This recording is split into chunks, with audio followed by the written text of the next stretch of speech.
Good evening viewers, welcome back to my YouTube channel English with Monika. मैंने शाम को tense की सीरीज स्टार्ट की है।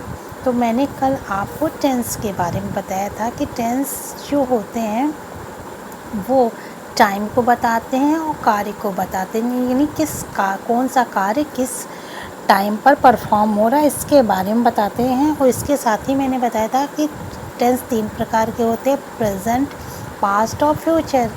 और 3 प्रकार के साथ इनके भी 4 प्रकार होते हैं, जैसे present indefinite tense, present continuous tense, present perfect tense, present perfect continuous tense. यानी हर टेंस के, चाहे वो प्रेजेंट हो, चाहे पास्ट हो, फ्यूचर हो, सबके अपने 4 पार्ट्स होते हैं। तो आज मैं प्रेजेंट इंडेफिनिट टेंस के बारे में बताऊंगी। प्रेजेंट का मतलब होता है वर्तमान समय में जो कार्य हो रहा उसकी बात की जाती है।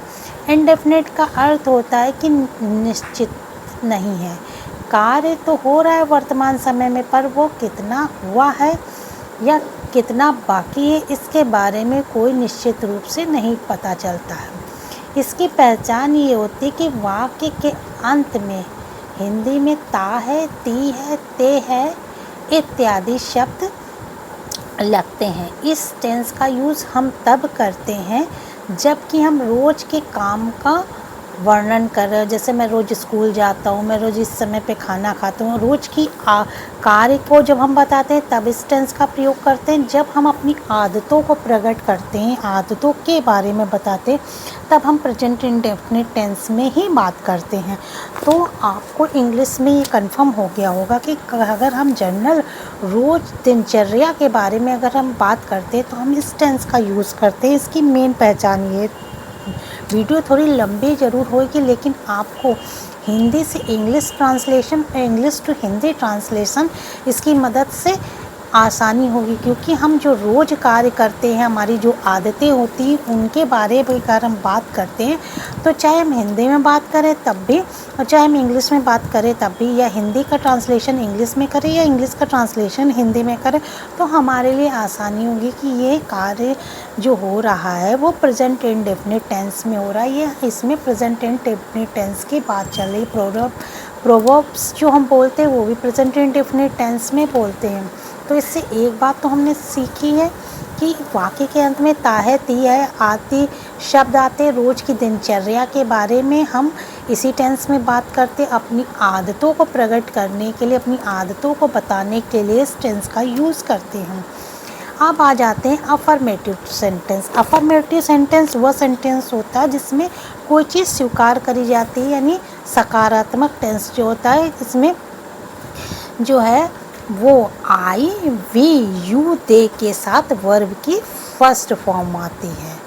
जब आई, वी, यू, दे इत्यादि सब्जेक्ट होते हैं तब हम वर्ब की फर्स्ट फॉर्म लगाते हैं, और प्लूरल नंबर भी होता है तब भी हम वर्ब की फर्स्ट फॉर्म लगाते हैं। प्लूरल नंबर माने एक से अधिक व्यक्ति का जिक्र हो, एक से अधिक वस्तुओं का जिक्र हो, तब भी हम वर्ब की फर्स्ट फॉर्म लगाते हैं। You write a letter, you subject है, यू का यूज़ एक सब्जेक्ट के रूप में हुआ है, और राइट जो है वो वर्ब की फर्स्ट फॉर्म है, और अ लेटर एक ऑब्जेक्ट है।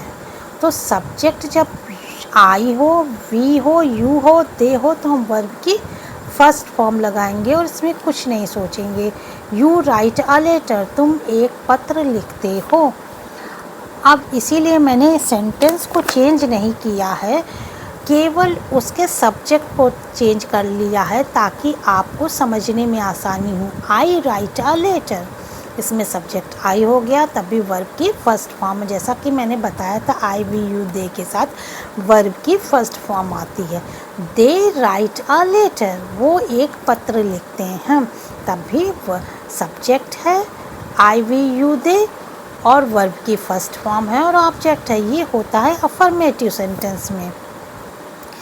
जब सब्जेक्ट हमारा ही, सी, इट या सिंगुलर नंबर हो जाता है तो वर्ब की फर्स्ट फॉर्म तो हम लगाते हैं, लेकिन वर्ब की फर्स्ट फॉर्म के साथ यस या ईएस भी लगा देते हैं। Let's check through the example. जैसे सब्जेक्ट हमारा यहाँ पर ही है, सी है और राम है, सिंगुलर नंबर है, तो जब ये सब्जेक्ट होते हैं तो वर्ब की फ़र्स्ट फॉर्म हमने लगाई है, लेकिन वर्ब की फ़र्स्ट फॉर्म के साथ हमने एस लगा दिया, तो he writes a letter, she writes a letter, Ram writes a letter. तो चाहे ही हो, चाहे सी हो, चाहे इट हो, चाहे सिंगुलर नंबर हो, चाहे सिंगुलर पर्सन हो, उसके साथ या सिंगुलर कोई वस्तु, उसके साथ हम वर्ब की फ़र्स्ट फॉर्म तो लगाएंगे, वी फर्स्ट लगेगी, लेकिन इसके साथ यस या ईएस हम जोड़ देंगे। ये कॉन्सेप्ट आपका क्लियर हो गया होगा। ही सी इट के साथ आई वी यू दे के साथ वर्ब की फर्स्ट फॉर्म का यूज़ कर रहे हैं, और ही सी इट के साथ वर्ब की फर्स्ट फॉर्म तो लगा रहे हैं, साथ ही में हम एस या ई एस जोड़ रहे हैं। सब्जेक्ट है, इसके बाद वर्ब की फर्स्ट फॉर्म है, उसमें हमने एस या ई एस लगाया, और फिर ऑब्जेक्ट है। अब बात कर, ये हमने बात करी अफर्मेटिव सेंटेंस की, या अब हम बात करेंगे निगेटिव सेंटेंस में। निगेटिव सेंटेंस में आई वी यू दे जब हमारा सब्जेक्ट होता है, यानी जब सब्जेक्ट आई है, वी है, यू है या दे है, इसके साथ डू नॉट का यूज़ करते हैं। प्लूरल नंबर होता है तब भी हम डू नॉट का यूज़ करते हैं, यानी सब्जेक्ट जब हमारा आई होता है, यू होता है, दे होता है, तब भी हम डू नॉट का यूज़ करते हैं। जब प्लूरल होता है तब भी हम डू नॉट का यूज़ करते हैं।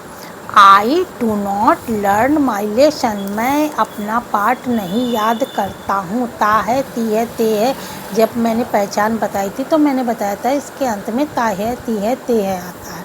तो I do not learn my lesson, I के साथ डू नॉट का प्रयोग, वी के साथ डू नॉट का प्रयोग, यू के साथ डू नॉट का प्रयोग, दे के साथ डू नॉट का प्रयोग, और प्लूरल कोई नंबर हो तब भी डू नॉट का प्रयोग होता है।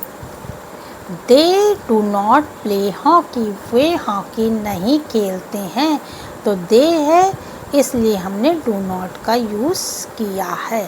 तो आई थिंक कॉन्सेप्ट क्लियर हो गया होगा कि निगेटिव सेंटेंस में आई वी यू दे या सिंगुलर या प्लूरल नंबर के साथ डू नॉट का यूज़ हम करते हैं। अब बात करते हैं, अगर हमारा सब्जेक्ट ही है, सी है, इट है या सिंगुलर नंबर है, तो उसके साथ हम डज नॉट का प्रयोग निगेटिव सेंटेंस में करेंगे। He does not write a letter, he है यहाँ पे, और ध्यान देने वाली बात है कि वर्ब की फर्स्ट फॉर्म ही लगी रहेगी। डू नॉट और डज नॉट का यूज़ तो होएगा, आई वी यू दे के साथ डू नॉट का यूज़ होगा, लेकिन वर्ब की फर्स्ट फॉर्म लगी रहेगी। ही सी इट के साथ भी डज नॉट का यूज़ होगा, लेकिन वर्ब की फर्स्ट फॉर्म लगी रहेगी, उसमें यस या यस हम नहीं लगाते। He does not write a letter, यहाँ पर ही सब्जेक्ट है, राम सिंगुलर नंबर है, Ram does not write a letter, does not लगा है लेकिन वर्ब की फर्स्ट फॉर्म है। तो इस प्रेजेंट इंडेफिनिट टेंस में हमने पहचान बताई है कि ता है, ती के बारे में बताया था, हम रोज़ के दिनचर्या के बारे में बात करते हैं, पहचान बताई थी कि ये पहचान होती ता है, ती। रोज़मर्रा के कार्य के लिए हम इस सेंटेंस का यूज़ करते हैं, अपनी आदतों को जो रोज़ कार्य करते हैं उसको प्रकट करने के लिए, उसको बताने के लिए हम इस सेंटेंस में ही बात करते हैं। आई वे दे you, I way they you के साथ और प्लूरल नंबर के साथ वर्ब की फर्स्ट फॉर्म आती है अफर्मेटिव सेंटेंस में। ही सी इट या सिंगुलर नंबर के साथ एस वर्ब की फर्स्ट फॉर्म आती, एस या ई एस आता है। ये बात हो गई अफर्मेटिव सेंटेंस की। निगेटिव सेंटेंस में आई वी यू दे और प्लूरल के साथ डू नॉट लगता है, और ही सी इट के साथ डज नॉट लगता, लेकिन वर्ब की फर्स्ट फॉर्म ही रहती। आई थिंक प्रेजेंट इंडेफिनिट में अफर्मेटिव पहचान, अफर्मेटिव और निगेटिव सेंटेंस के बारे में आपका कॉन्सेप्ट क्लियर हो गया होगा। अगर कोई डाउट हो तो मुझे ज़रूर बताइएगा, और मेरे वीडियो को लाइक ज़रूर करिए, चैनल को सब्सक्राइब करिए ज़रूर करिए। Thank you for watching my video. Have a nice